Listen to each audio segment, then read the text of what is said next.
আজ তৈরি করে দেখাবো সকাল বিকেলের চমক লাগানো নাস্তা।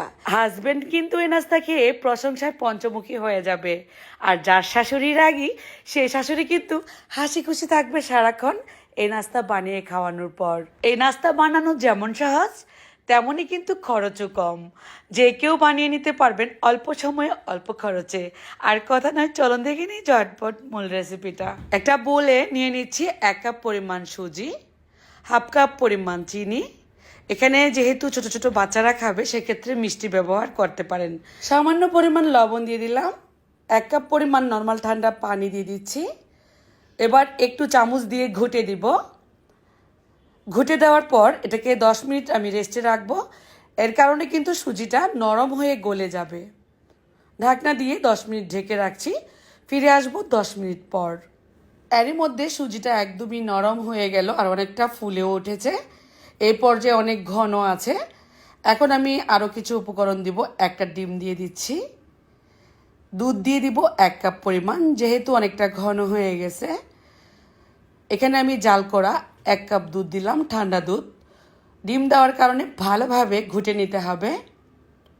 এবার হাফ কাপ পরিমাণ দিয়ে দিচ্ছি আটা বা ময়দা, যে কোনো একটা দিলেই হবে।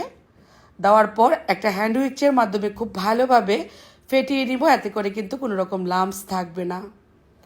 এটার ঘনত্বটা দেখিয়ে দিচ্ছি। পাটিসাপটা পিঠা আমরা যেমনটা করে ব্যাটার তৈরি করি ঠিক তেমনই হবে।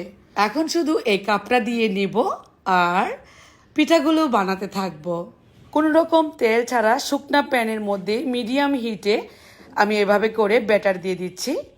আমি 1.5 কাপ পরিমাণ করে দিচ্ছি এই কাপটা দিয়ে। মানে চামচটা একটু গোল আকারও নিতে পারেন, তবে ব্যাটার একটু বেশি করে দিবেন। দেওয়ার সঙ্গে সঙ্গেই দেখবেন যে চতুর্দিকে যখন হিট লাগবে অনেক হাজার হাজার ছিদ্র বিশিষ্ট হয়ে যাবে এই পিঠাটা। চাইলে কিন্তু হাত দিয়ে উঠিয়ে ফেলানো যাবে।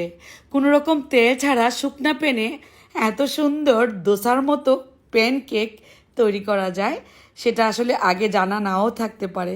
আমার আজকের রেসিপিটা দেখার পর আশা করব আপনিও বানিয়ে নিতে পারবেন। এটা খেতে ভীষণ মজার। আমি আরও একটা দেখিয়ে দিচ্ছি।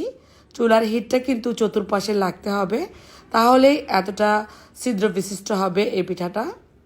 এই তো একে একে সবগুলো একইভাবে আমি বানিয়ে নিব। এটা কিন্তু সারাদিনই তুলোর মতো নরম থাকবে, খেতেও ভীষণ মজা। আর আমি একটা ডিম ব্যবহার করেছি, চাইলে কিন্তু ডিম ছাড়াও করতে পারেন। যারা ডিম খেতে লাইক করেন না, ডিম ছাড়াই করে নেবেন। কেমন লাগলো আজকের রেসিপি কমেন্টে লিখে জানাবেন।